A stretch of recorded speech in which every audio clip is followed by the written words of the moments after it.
In this video, I want to talk about macros. And no, it's got nothing to do with programs that run automatically on your computer.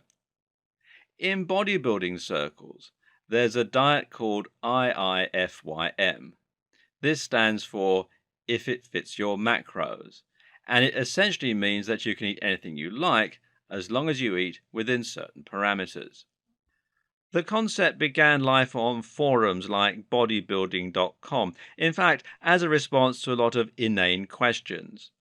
People were repeatedly asking, can I eat donuts? Or can I eat chicken with the skin on? And the answer would always be yes, if it fits in your macros.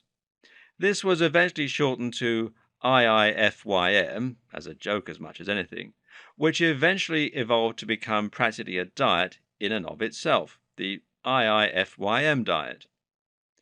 This is broadly speaking the diet that we're going to be following in order to bulk.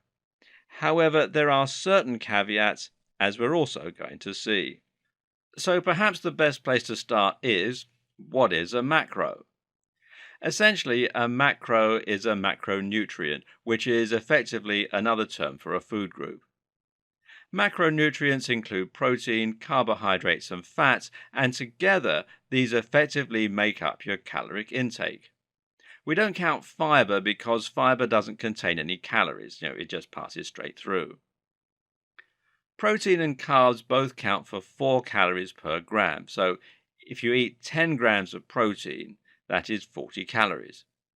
Fat, meanwhile, contains 9 calories per gram.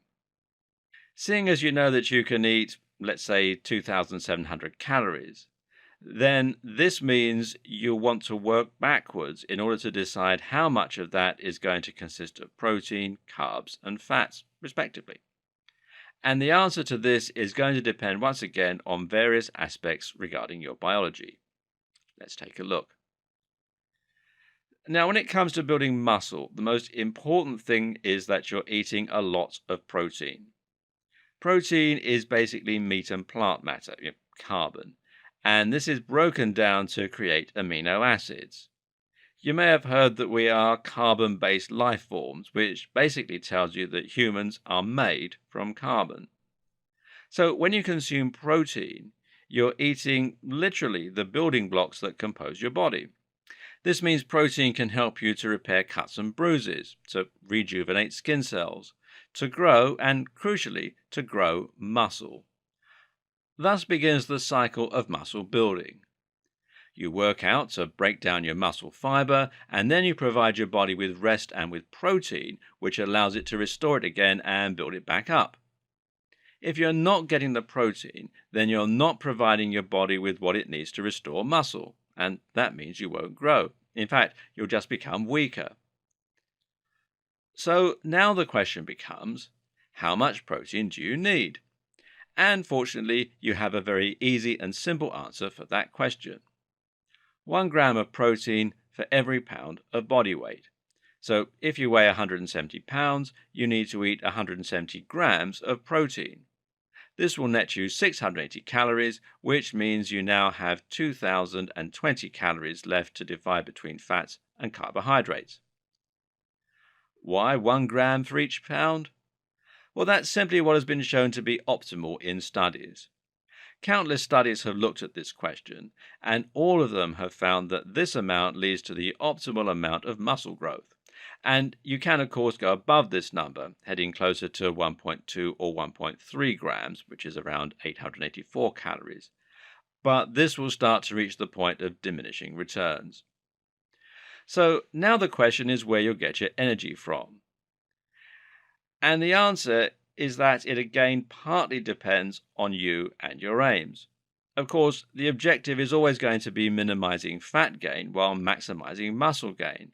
And in that regard, there are 2 schools of thought. One is that you should eat more carbs and less saturated fat. The other is that you should eat more saturated fat and fewer carbs.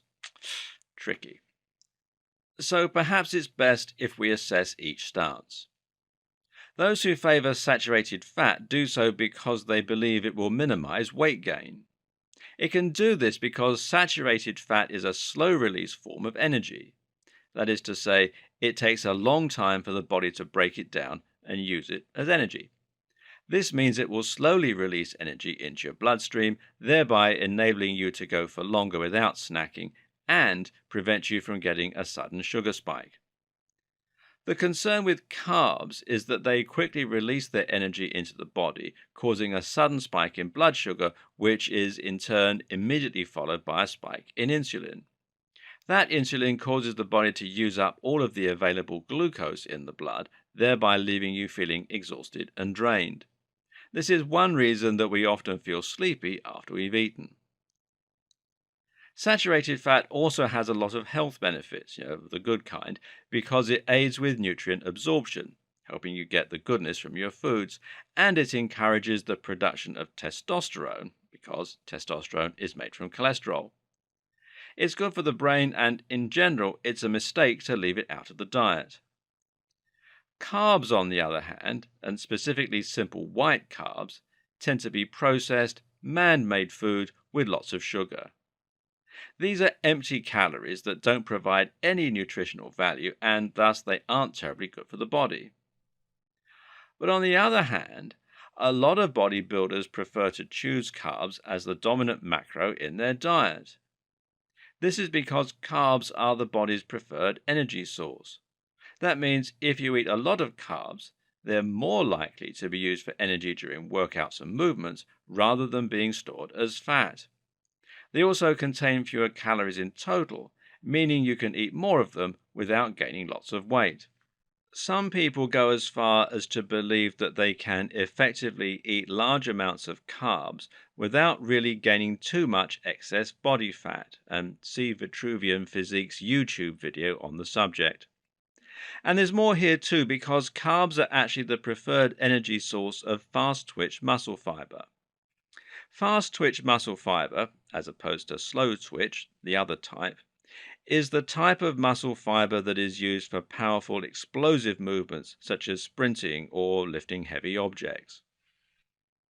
As it happens, fast twitch muscle fiber is also thicker than slow twitch, meaning that a muscle composed of more fast twitch will be bigger.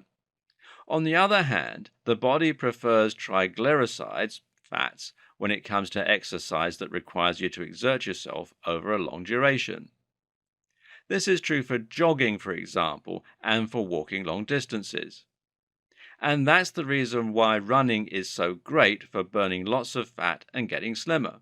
You want fast twitch muscle fiber, so it makes sense to fuel it with carbs.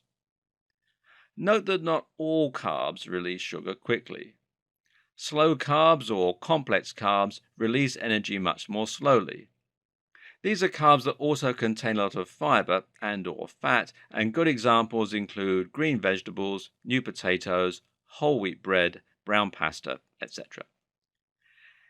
It's also important to note that not all carbs are empty calories. In fact, some carbs are highly nutrient dense, and a good example of this is fruit. Fruit is a carb, and it happens to be a fantastic source of vitamins, minerals, and more. These have a ton of great health benefits which can help with bulking and are just generally very desirable. They can boost testosterone, prevent muscle breakdown, give you more energy, help you to sleep better, and more. So, if the arguments are so compelling, what should you do? Well, the answer is A, to find out what works best for you, and B, find some kind of compromise. Personally, I split my macros roughly evenly between carbs and fats.